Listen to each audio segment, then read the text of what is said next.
All right, well, here today with my really good friend, one of my best friends, Mitchell Verberg. We grew up playing together, went to Oregon State together. Actually, he's playing in the same indie league that I played in. And really, we've been really good friends, I'd say, ever since college. But we're just going to he's got a really cool story, really interesting. Good perspective, especially with a lot of guys that are athletes that are now playing professional sports, but that had to kind of went through that that COVID transition. And I think just hearing your story, a lot of crazy injuries, just a long time in college, and really just gonna chop it up. But yeah, Verb, I appreciate you being here. It means a lot. But let's get right into it. So, growing up, we'll start there. Verb's also from Lake Oswego, which is cool. So he's local. But yeah, I always knew that, I remember every time that we would play LO, it was two names. I would remember, because Oscar Stout. You remember that name? Because he was he was my grade.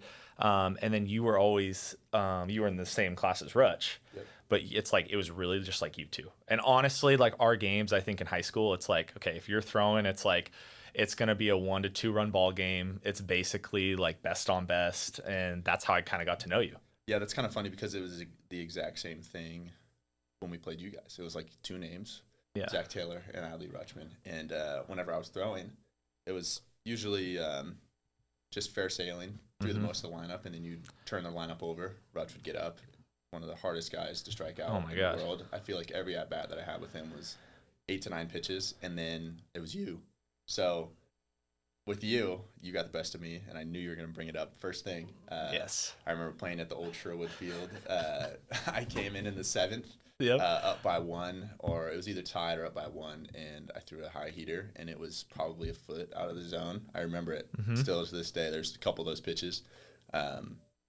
Probably a foot out of the zone, and you tomahawked it onto the lacrosse field or the left field fence, and yeah, that was a pretty sad day because they tied the game up, or you guys went up by 1. But yeah, it was a very similar thing. You guys were the 2 guys in the lineup, and I always enjoyed going against you. Yeah, and the kid on the lacrosse field literally caught it with his stick, right? The kid was we watching always the talking game. about that. Yeah, dude, I remember vividly how out of the zone it was. Yep. And then second off, watching the ball go over the fence, going damn, and then watching the kid catch it, going wow. It's straight out of a movie. That's terrible. And you're over there rounding the bases. Yeah, that was tough. I literally remember, and clear. I know your parents really well, and they'll always bring that up to me. They're like, "Oh, I remember you got the best of Mitchell." At this time in high school, they always bring up that memory, which is so funny. Yeah, that's a great memory. And then obviously knowing that you guys were going to Oregon State too was just another reason to be oh, Zach Taylor, Adley Rutschman. Absolutely. Cool, well, and playing summer ball too. Summer ball, yeah. Played summer ball together. Yep. But that was cool, and then that kind of helped form that relationship. But yeah, I would especially say especially with high school guys, the minute that you commit to your school, and especially us being local guys, I felt that always at that time there's still such there's more national recruiting at Oregon State, but especially I feel when we were coming through, there was more of a sense that was a school that we really wanted to go to. Yeah. I mean, we were both we understood okay, the 06, the 07 team, that was powerful. And then, but that bond kind of grows when you go into after your senior year, You're playing summer ball, and it's you guys transition into that bridge program at Oregon State. Yeah, you kind of realize that those guys are going to be your teammates. Yeah. It's not going to be this, the high school rivalry anymore where you're kind of the known guys in the area. And it's more of just wow, we're going to get to the same team, have the same goal, build the relationships that we built. And look at where we are now. It's pretty crazy. Exactly. Yeah. I'm one of my best friends. And moving forward, so transitioning into Oregon State, I think about my personal experience and just how crazy it was. I had no idea what I was getting myself into. Yeah. That's everybody though. And that's everyone. Yeah. But especially again, the years that we were there, it was so competitive every single day. It was no joke. And you got to see more of a transition because you were also in the Case era, and now you're in the Canham era too. Yeah. So you got a little bit of both, and we'll talk about that. But I guess let's start when you came as a freshman. We'll kind of just talk about perspective, and then when you came out, how did that change? So I guess starting when you came in, what were your expectations for yourself? Yeah, it's such a hard question because there's so many avenues that you can go into. It's so broad. Like, there's the baseball part, there's the school part, there's the friends part, there's my family part. There's all sorts of things. So I'll try and stay focused on the majority baseball stuff right now, and we'll get into more of the just the personality and the maturing process that I went through. But baseball, I would say that I went into college and I really didn't have a whole lot of confidence. And I feel like that's very similar with a lot of guys coming out of high school. Like, everybody is like, first off, do I belong here? Yep. Second off, holy cow! Like, these guys that I'm playing with are so good. So good. I go in there and I watch Luke Heimlich throw a bullpen. And I'm like, how am I ever going to pitch on this team? Oh, 1,000%. Like, Bryce Femmel, guy who doesn't have this power arm, but I watch him throw a bullpen and he throws 25 pitches, and 25 pitches are where he wants to throw the ball. Like, every pitch hits his spot. His slider, his changeup, everything's command. Like, there's control and then there's command. Like, control, you can, like, throw it in the zone.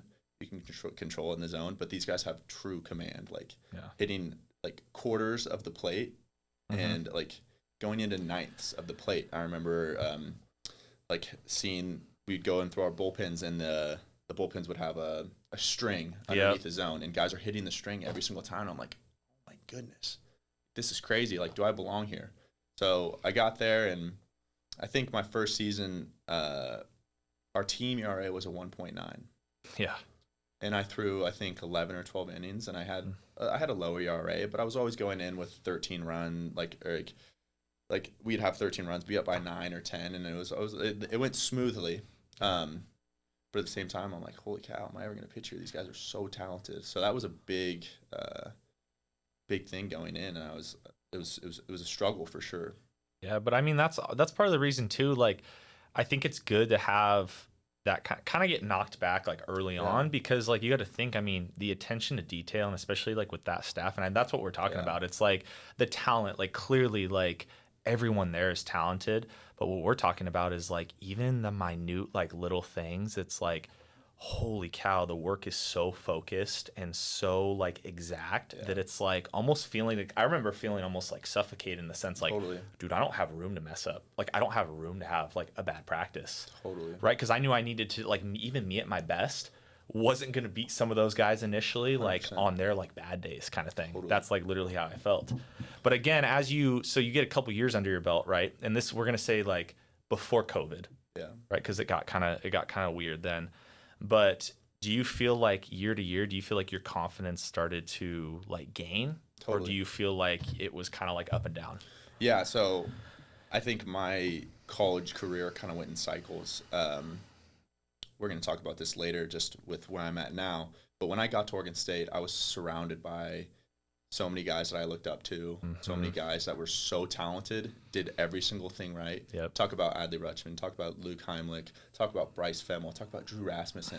And there's so many more I can name, and I don't want to hurt anybody's feelings by not naming them. But the cyclical part was I surrounded myself with guys that did the right thing, and I really looked up to. And just like you said, I went to practice every day, and I was like, I can't do a single thing wrong. Right.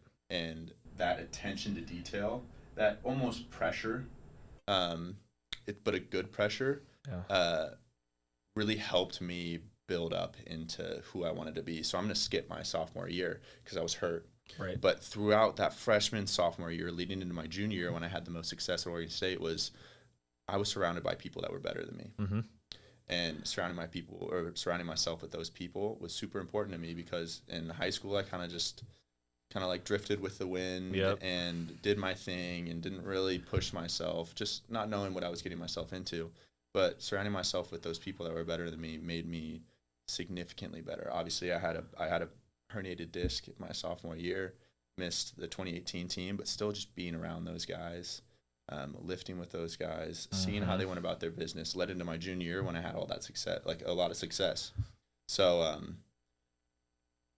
to then get injured again, which is a valley in the story, but it's also super important. So I think that those beginning 3 years, I kind of put one cycle, and then my last 3 years I put into another cycle, which was a growing process. I'd say I grew the most as a baseball player my freshman, sophomore, junior year, learning from Drew, Nate Yeske. Have to say, like, the most Nate Yeske watched, like, sitting next to him in the games. So I put that first 3 years in one cycle of my college career, which is the Case era. Yep. Well, the first two, and then Pat Bailey, but they're basically the same thing. They ran off each other very well. And then the Canham era, 4, 5, 6. So that's a whole different story. That was more of first three were baseball related, and then 3, 4, 5, 6 were just like maturing as a person. Oh, and absolutely. My purpose and my identity and everything. Yeah. So that's kind of how I look at it. Yeah. Well, because you were what, 20, 22, 23? Your last year? Were you 22? My last year, my sixth year? Yeah. I was 24. 24. Okay. Yeah, And you came, crazy. and so you came in though, like, I mean, think about that, like how much you change in that amount of time. Because you come in as like an 18-year-old kid. Totally. Right. And it's like your whole perspective changes. And I think injuries though, it does a lot. And that's what I want to touch on real quick. So we'll touch on both, because clearly like the arm injury, but the back injury happened first. Yeah. And not that like, I don't want to by any means like compare. Like the only thing that happened to me in college is like kind of partially herniated disc. But like even that time, like those like 3-4 weeks, like it was terrible when it happened. Like it was like, I remember feeling like I could barely walk out of, I could barely walk out of the gym when it happened. And now yours is like way more severe, right? But I guess like, how did that affect you mentally? And were you able to, like, how long did it take to truly like kind of have that acceptance piece and like really start to like gain some ground and navigate through it? So I'll start kind of broad and go back. Yeah. And hone into the smaller aspects of it. Well, the whole thing together took about 1 year and 4 months for me to get back healthy. And like you said, like as you don't want to compare to mine, I don't want to compare to yours because they're each their own. Yeah. And you're going through your own things and you're getting healthier in your own way. Yep. So it's hard to say like, oh, my back injury was worse than yours, because it's never like that. Injuries are injuries. Yeah. And they take a really big toll on your mental. It's all relative it's too. All relative and everything like that. So I heard it deadlifting in an off season my sophomore year. In the off season, getting ready for a big sophomore year, coming off of a solid freshman year, coming in motivated, determined, wanting to be a really big part of this 2018 team because of our success in 17. Well, you knew, like, even to preface, like, you knew, like, okay, we got a really good shot to win it, because 17 happened, right? Like, that was 56 and 6. Yeah, and like even I remember being on that team, and it's like I played a little bit throughout the year, like when KJ was hurt, kind of thing. But like, I mean, honestly, you could argue, I mean, the staff was phenomenal. Not that we weren't. I mean, we were just as good in 18, but like you could argue there's some more talent pieces on that 17 team, you know? Totally. And I think people should know that. And so like how it happened. Like, you can talk about the umpires and things that happen in Omaha, and there's just a lot of other factors. But I think that was motivating just for everyone, kind of playing into what you're saying. It's like, dude, we have a chance to, like, not only just, like, make a postseason run, but, like, win the whole thing. Totally. And everybody felt that way. So there was that, again, that pressure. And I don't want the negative connotation of pressure to kind of creep into what I'm saying. But that pressure was in the weight room. And it was like, I want to be ready. Like I want to push myself, and I was pushing a little bit too much weight. Happens, and I would describe it as I was deadlifting, and if you were to put a tube of toothpaste in my back and step on it, and then just have a burning sensation go down your legs, it was terrible. Analogy. So, it was super tough. It started off, and I was like, oh, I'll get over this in a little bit, and I kept saying that like month after month after month. Thinking like, oh, I'm gonna get back. Like, I'll be back by season. I'll be back by halfway through season. I'll be back by the end of the season. And then it was like, am I gonna be back by next season? Yeah. By my junior year. And I tried everything. I had 4 epidural injections. In my lower back, cortisone, and I did dry needling, acupuncture. All sorts of like physical therapy. I was doing physical therapy every morning for 2 hours. Well, and medication, right? Yeah, and then muscle relaxers. I mean, you really tried everything. So it got to the point where the only way that I could go through my day was with anti-inflammatories and muscle relaxers. Just to get through. Just to get through my day. Just to get up out of bed. I'd have them by my bedside table, and I was like, it hurts so bad, especially in the morning when you take your first couple steps. So I would take those in the morning, and that's the only way I would get through my day. And it makes it really hard to be yourself throughout your day, because you're not. I mean, all those things that they're pumping you full of, it affects your brain chemistry. It affects your mood like crazy. And then you add on the stresses of school. You add on the stresses of being a good person. You're still a human being too. You're a human being, and you're really just trying to get through your day. Yep. So I think the analogy that Case used to talk about and Canham always talked about is like, in the morning I have to fill up my glass so that I can pour my glass into other people. Yeah. So I can give my energy into other people, and I was unable to fill my glass in the morning. Yeah. And it got to the point where I was so down low that I just didn't even fill my glass. I didn't fill anybody else's glass, and it's really hard. And it's true. It happens a lot with people when they go through an injury. I was in a really bad spot. Yeah.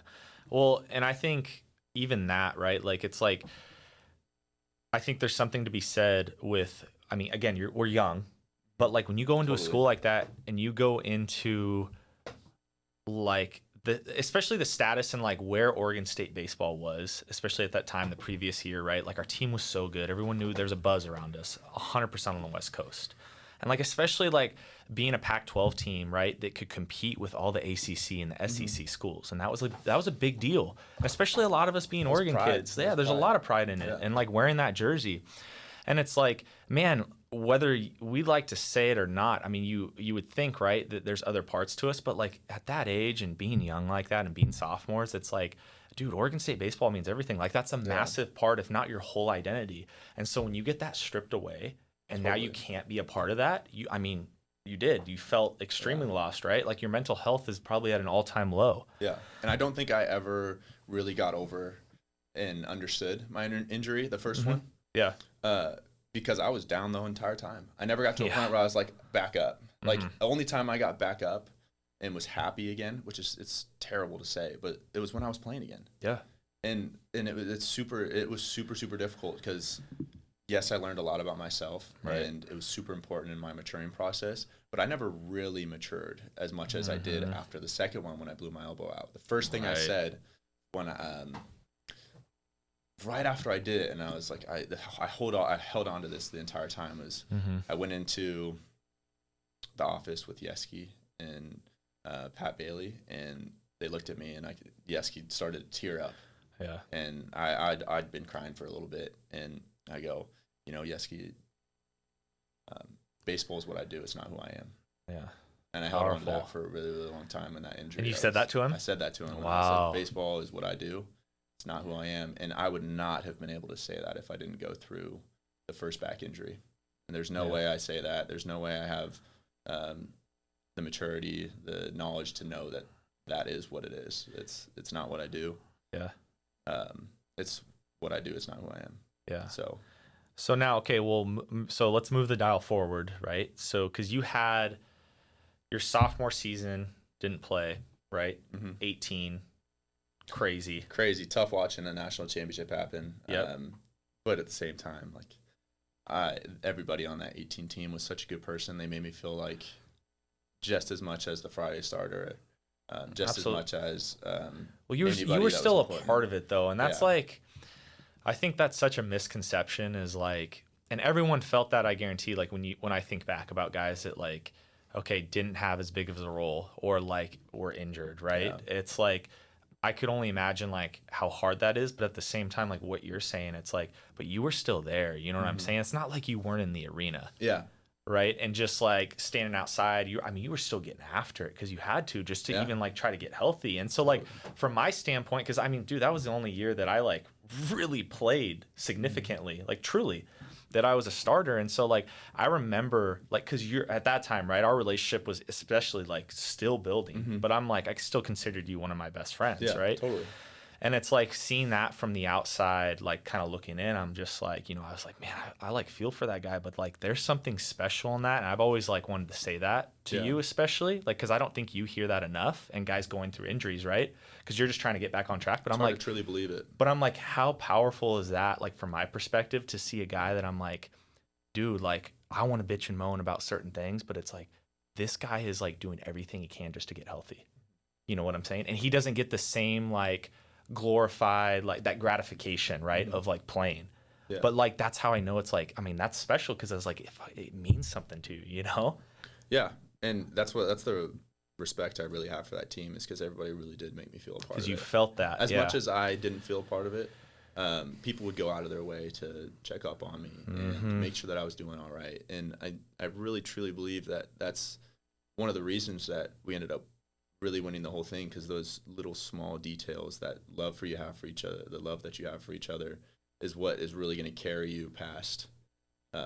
Sounds super cliche, but those tough losses, those, oh my gosh, yeah, those tough days where you don't want to go to the field, or like those little nuances in the middle of a game. Like, I really believe that little detail is super important in having little details on the field when you put a bunt down or make a play, or like that small little thing. So yeah.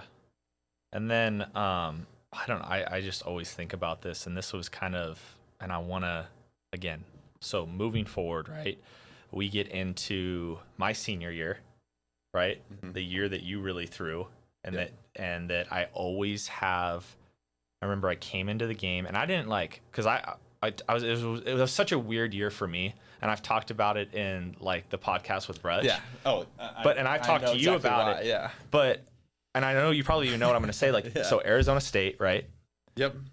When you were there, you came into, and this was a big situation. They were really good that year too, and we were at their place. Torkelson. Yeah, I mean, he's what's the other guy's name? Oh, they're he played tall guy. Yeah. Oh my gosh, I'm forgetting his name, but whatever. Super talented. Yeah, and you come in like middle of the order, and this was like, again, big moment, and like clearly like you were the guy that year that needed to be in like the back end of the pen, like 1,000%. Like you were the guy that could just absolutely slam the door. You had the confidence piece, and you kind of, I could tell you just had a fire underneath you. Like going through fall ball that year, it's like, I'm like, this guy's ready to go. He's got something to prove. And if I can pause you for a second, that wouldn't have happened if I didn't get hurt, to be honest. Yeah. I truly believe that, but keep going. But so I have that vivid like moment. I'm like, what a guy to come in. I remember I was a defensive replacement. I was playing first base. And it's like you come in and it's like, you know, Rutch is getting fired up. I can like feel the energy, and like you're attacking guys. And, you know, I'm looking back at the gun, and it's like, okay, like 93. Like, okay. And then, you know, you get deep into an at-bat with Torkelson. I'm pretty sure it was like a 2-2 count. You go like 95, a part of the zone, and everyone you would just come off the field. Right, I mean, it's electric. Gives me goosebumps. It was electric. No, I still think about that. Super big confidence moment in my, because I was coming off. So looking back at it, it all makes sense, kind of why I blew my elbow out. But right before that, I was going through a shoulder thing. So my shoulder was bugging me, and Yeski was like, I don't know if I wanted to throw. I don't know if I want to throw. And then I think Christian Chamberlain was in. Yep. Guy's nails, and all of a sudden he's just kind of struggling a little bit. Happens to everybody. Yeah. Guy gets to second. I think there's 2 outs, and I come in against Torkelson. Yeah. Because that was the at bat, right? Yeah. Okay. Yeah. What I was explaining. Yeah. Yeah. That's it. Yeah. Exactly. And like, you get the warm weather, you get a little bit of everything, and just that confidence, the adrenaline, and it was a really cool moment. Well, I remember just especially us like getting off the field, right? Like you're just, I mean, your energy is crazy. I mean, the energy in the dugout. I mean, Yeski's fired up, everyone's fired up because like for me that was such a special moment, and I think I could only imagine from like your standpoint mentally, right? Like I mean, that was like, fuck yeah, like I'm here to play kind of thing. Like I'm here. Not that like you didn't have that before, but I mean that was just like, I mean that's like best on best right there. Yeah, it was super cool, and I mean, I remember striking him out and him slamming his bat. And actually, we hung out that night. Yeah, we all did. So right. Spencer Torkelson, all of us. So he's a great guy. Like it was, I think that's what I love about college baseball is like we were stuck there for another night and just ended up hanging out for a little bit, and it was cool to kind of recap the game and chop it up with the guys that you played against like a couple hours ago, which was cool. Oh yeah.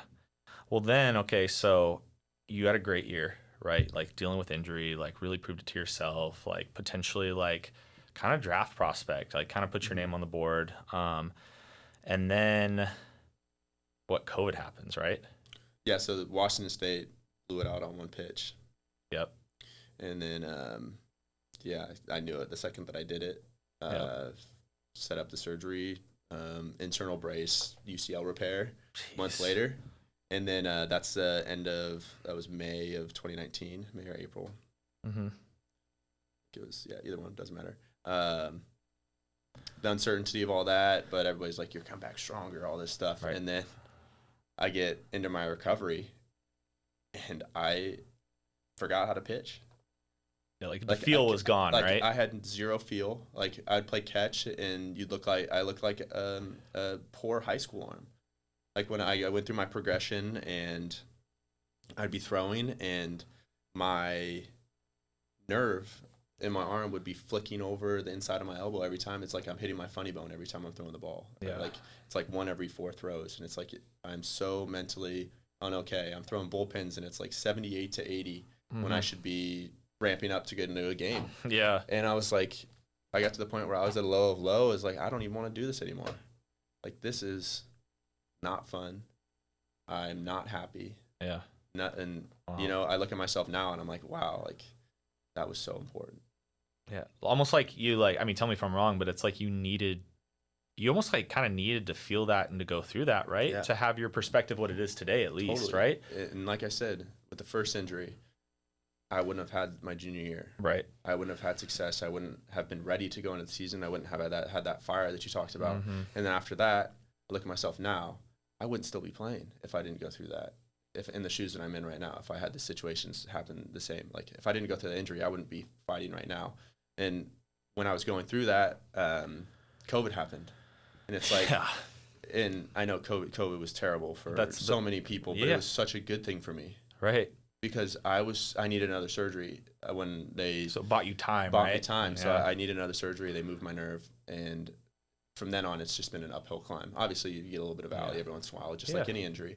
But I hadn't had that. I would slowly gotten better, and the COVID bought me another year. So it as terrible as it is, it helped me out a lot. Yeah, and then moving into your 6th year. Yep. So 5th year. Because your fifth year was 21. Yeah, that's right. So my 5th year, I really struggled. Yep. Coming out, they say with moving that nerve, it's not really healthy until 2 years after. So as much as I say like it was an uphill, like it was good from there. Like I was climbing. I was still throwing with a lot of pain, like just breaking up that scar tissue and the confidence piece and the mental piece. Like because when I got hurt, I really had to rebuild myself. I had to start from ground zero. My mechanics completely different. Yep. And then my 5th year, I started off really, really bad, and I slowly climbed and got better and better every outing. Yeah. And then leading into the 6th year, it was the same exact thing. I started off really bad, and I started climbing, and then it's gotten to the point where now I'm the best pitcher I've ever been, which is super cool. And you look at all these adversities and all these challenges and how I've really changed as a person, and looking back on it, it's amazing because I wouldn't change a single thing because it brought so many good people into my life. Yep. I grew in my faith. I grew in the relationships with my parents, my family. Yeah. I grew as a baseball player. Like I truly believe when people say like adversity is important, because it really is, because I wouldn't be the person I am today without all these terrible things that happened. Oh my gosh. It's pretty crazy. And like knowing you personally, right? Like the Verb I knew like coming into Oregon State, like high school coming into Oregon State. I would describe it as ego and pride. Yeah, but now to see like where you're at and like kind of like the man that you are and that you've become, like it's honestly pretty special. It's cool from like a best friend point of view, right? Totally. Because you're clearly with yourself all the time, and you know how much you've grown. But like even from your inner circle perspective, I mean, that's crazy too. It's super gratifying to hear you guys say that, because you guys say that a lot, and I agree with it because I lived through it. Yeah. But it's super gratifying to know that like people notice, because it's been a lot of work. Oh yeah. It's really, really hard. Like people say, like, for me, in order to be happy, you really have to work on it. Mm-hmm. Like happiness doesn't just come easy. No. Like it's finding out the things that I need to do in order to make myself happy. Yeah. And for me, it was you guys, my friends, putting my nose down into my work and then my faith. So it was it's been a long road, but happiness really comes from the work that you put in. Yeah.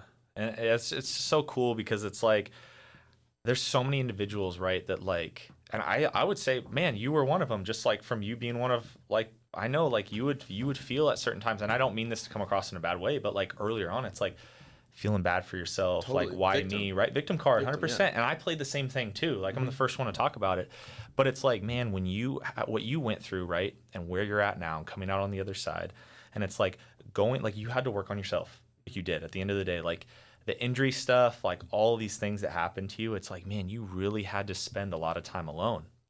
And it's like, that can be really hard for someone, right, that isn't like truly comfortable with who they are, right? Yeah, and it was all insecurity. I'll say that over and over again from my freshman, and we talked about the confidence piece. From my freshman, sophomore, junior year, I wanted to be good because I thought people would approve of me. Yes. So like I care what other people thought, but at the same time, I think this is important to touch on. I didn't really care what other people thought about me. Yeah. So I filled myself with ego. I filled myself with pride, and I filled myself with whatever I needed. For sure. And like whatever I wanted to do. And it was like all this selfish behaviors. And then I got to a point where I was like, I really care what other people think about me.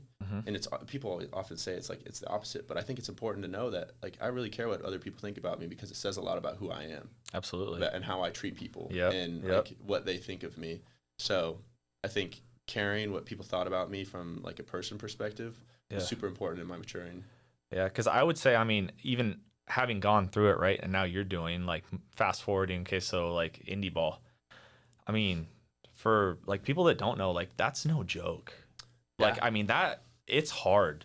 Like it is very hard. Yes, like okay, it's professional baseball, right? Like sure, you get a paycheck, but like you don't have the same facilities at Oregon State. It's not even close. Facilities? What facilities? Like yeah, that's what I'm saying. Like but you're on your own completely. Like that's why like I couldn't see like Verb 4 or 5 years ago being able to navigate professional baseball. Because like you really have to be dialed into your routine, taking care of yourself, making right decisions. Because the biggest thing, like the higher you go up, the more freedom you technically have. But at the same time, like your job's on the line. Like you're paid based on performance. Totally. And that's really the only thing that matters. Yeah. Because they disassociate like, man, how you are as a person. I mean, that helps, right? In the clubhouse, of course, that might do a little bit for you. They don't really care. They don't care because it's like you got people's jobs on the line. Like you have to perform just like anything else. But you're in a mental state now where it's like the things that you've gone through and you've proven to yourself, like, man, you can be happy on your own. Like you can get the most out of yourself. Yeah. And that's why it's cool too, even catching you like, and we'll start to tap into this, right? But like, I even think like, I'm so excited for you going into this year because of how you've treated your off season this year. And I think, just being able to like be there and work out with you guys and just like the group that we had too. I mean, you talk about like, it gave me like, it does. It's like that Oregon State like culture. Like when we had those guys together, it felt like, it's like you're in a team lift. Totally.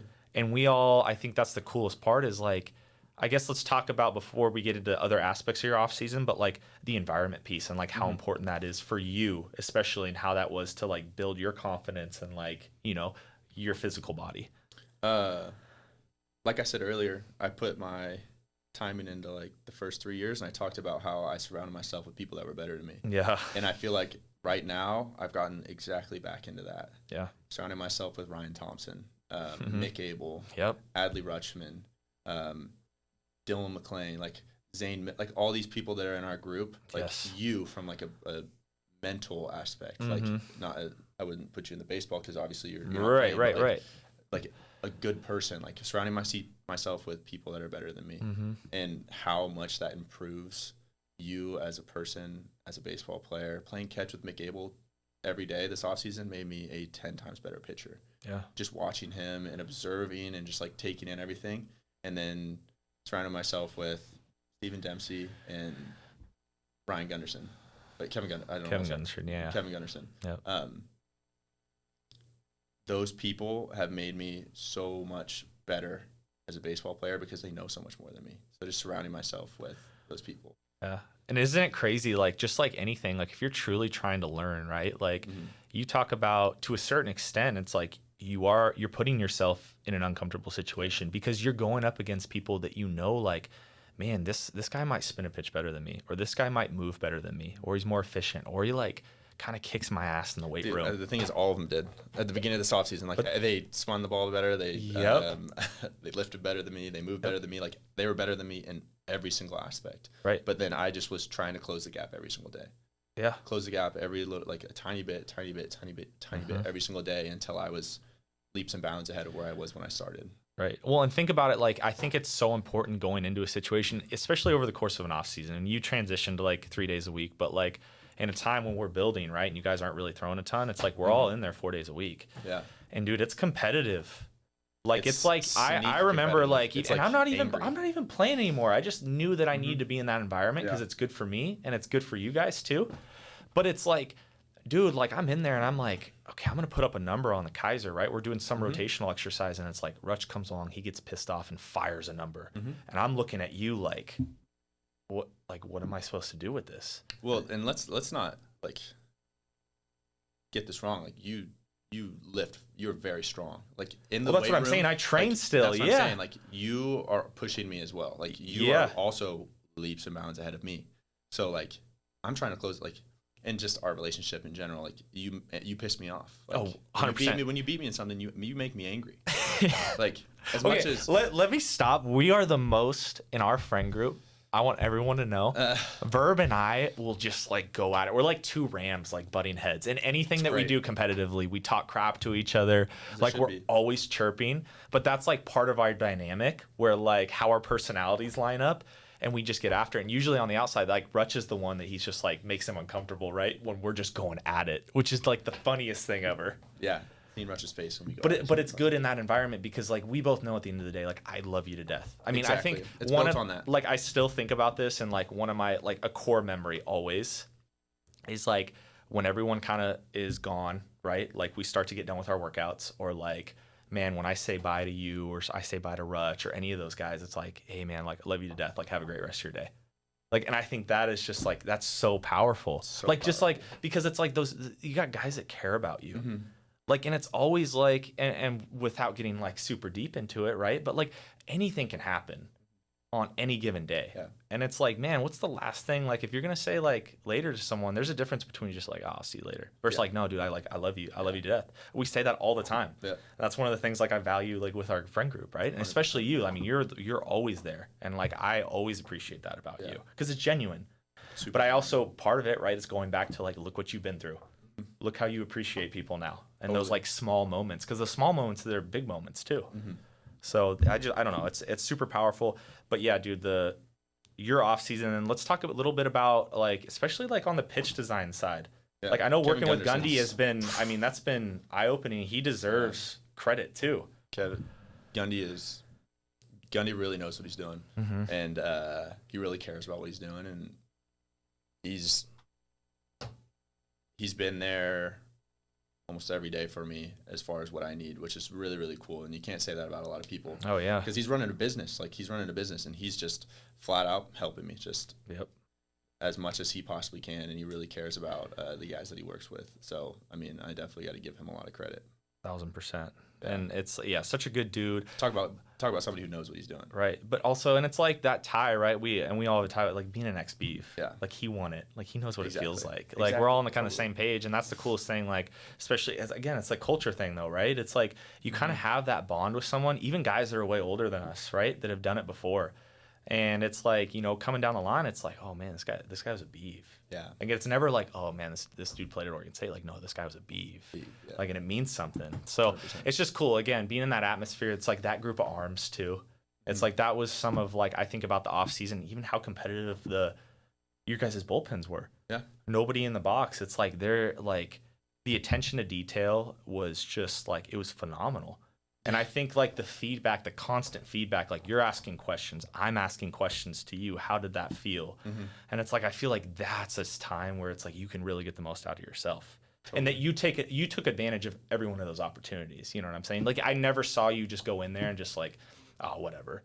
Like, no, man, like something's on the line, you know? Yeah, and that all comes from, I feel like I'm on Last Chance U, you know? If you've ever watched that show. Oh, yeah. I feel like I'm on Last Chance U as far as my career. And being in indie ball, you really, your relationship with baseball changes. Like, I think I looked at baseball in college, and my beginning at college as a bad girlfriend, like a bad relationship with a girlfriend. Like, what can you do for me? Like, what can you do for me? And then you get to a point now where I've matured a lot, and I'm like, I love this. Like, I have a passion for this. Like, I really, really care about sport in general and playing and just being part of it and stuff like that. Right. So now, like, my relationship with baseball is like not where can this take me, and like what can baseball do for me? But it's like I'm where my feet are, and I love doing this, and I'm gonna do this for as long as I can. I remember at the end of my Oregon State career, sitting out in the outfield after our last game, and I was like, this is it. Yeah, it's over. Like, spent my whole life doing this, and then I regained my ability to play by going to Sioux City and playing. I'm like, this isn't over. Like, I love this. I can play for as long as I want. Still like, do it. I can still do this. So I think my passion for it has never been stronger. My love for it's never been stronger. And my relationship with just baseball in general is just like great. Like, I just love playing. Yeah, I think I really like how you said just like being where your feet are. Yeah. I think like you having gone through what you did, I mean, it's really put you like you appreciate the present moment. And I really think you do appreciate the process and like, you know, the things that are really hard and like getting your ass kicked every day in the gym. Right. And even now, like it gets harder when people start to like, they started to leave for spring training. Right. And then it's like, okay, like you're the indie guy that you got to wait to start your season in May. Yeah. Right. So you're always there longer than everyone else. But it's like, there's something special in that too. It's like, man, dude, you're still getting after it. Like you can go into the season and like you talk about like the preparation piece, right? I've made and a lot of changes. And how that builds into your self-confidence. So like when you're out there, it's like truly being where your feet are, but like, man, I don't have anything to lose. Right? Like I've already been through it all. Like what's going to happen is going to happen. And I'm going to believe in myself and do the best that I can to the best of my ability. But it's like, I truly feel that from you. It's not something that you're like, oh, I'm trying to convince myself, right? It's like, you've already done the work. Yeah. Like the hay's in the barn. Now it's just going out to actually play. Yeah. I've had it taken away from me. That's what I'm saying. Yeah.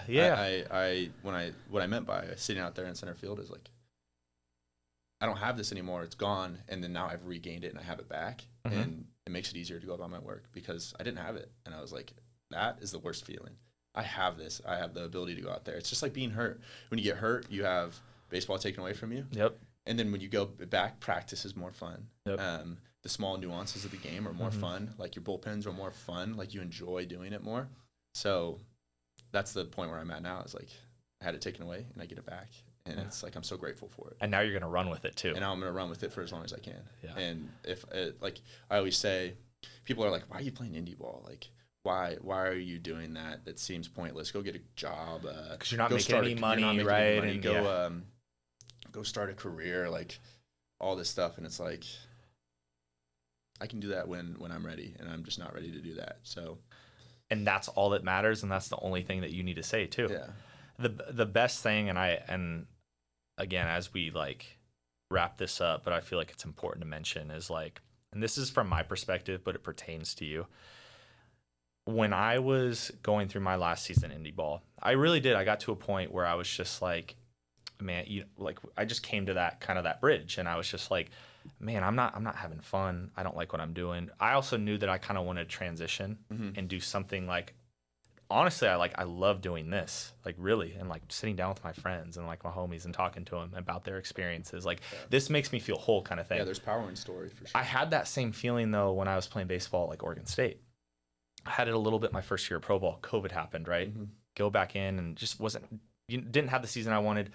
Didn't like necessarily where I was at. I had a weird relationship with the game. I kind of fell out of love with it in the pro ball setting. But then like this off season, like, which is so funny, and it's like how I know I'm in the right realm is like training with you guys and catching bullpens. Like I literally have that same feeling. Like I'd get so fired up to just literally go catch bullpens like before our lift. Yeah. And Gundy's in there and the atmosphere is great. And it's like I value and I cherish like those moments. And it's like that's how I'm like, dude, that's like my game in a sense. Like that means the world to me. And if I know I can be like a tiny little part, like, and just like helping you, like literally just catching for you guys, giving a little bit of feedback, right? Because you still value what I have to say. And so for me, it's just like, dude, that fires me up. Like that's powerful. And then again, seeing about, dude, this is by far like, and I'm not just saying this because you're one of my best friends, but best I've ever seen you. Easily, like what you said, and you know it too, but like the best you've ever been on the mound. Rutch and I were talking about it a ton. Yeah. And we're not people that we're not going to bullshit you, right? But it's just like how you're moving, where you're at physically, the work that you've put in. It's like, dude, you do deserve it. Like you really do. And it's like nothing's guaranteed, of course, but it's like you can't worry about that, nor are you worried about that. You're just worried about going out, being where your feet are, and doing what you can do. And that's like the biggest thing that I appreciate about you. Well, thank you. I mean, Yeah, you and Rutch have seen me throw the most out of anybody in my life. Yeah. So talk about somebody's opinion, even if you haven't seen me throw. Right. Somebody's opinion I value. It's you guys the most. I think it's super valuable to me. Yeah. Well, man, like, again, today I appreciate you sharing your story. Like, it's amazing to see like your transformation and where you're at in your life. And I'm so excited for this year for you. You absolutely deserve an opportunity, and like you're playing the game for the right reasons. And it's like, I think everyone is absolutely rooting for you. But thank you. But yeah, man, I love you to death. Like, I wish you the best of luck this year. Like, I'm excited for you. Thank you, Z. I love you too. I think the last thing I'll say is, like, even with all the work you put in, one of the biggest things I realize is you can put in every bit of work, every bit of effort, and you still cannot get it. But at least I put in every bit of effort, and the entitlement of getting, like, I don't like the word deserve. Like, I don't deserve anything. I'm not entitled to this opportunity that somebody's going to give me. All I can do is put my head down and get in my work and love playing, and I think that's the thing that I'm most happy about right now. Well, and leaving no stone unturned, right? Yeah, like that's what you're talking about. That's definitely a peace of mind. You can live with it at the end of the day, because like worst case scenario, things don't work out in your favor. It's like, you did everything that you could. You got the most out of yourself. Yeah, it's super cliche, but until you go through it, like, you really don't realize like that's the truth. Yeah. So I love it, man. Well, I appreciate it. That's great. Yeah, thanks for having me. Yeah, it's fun.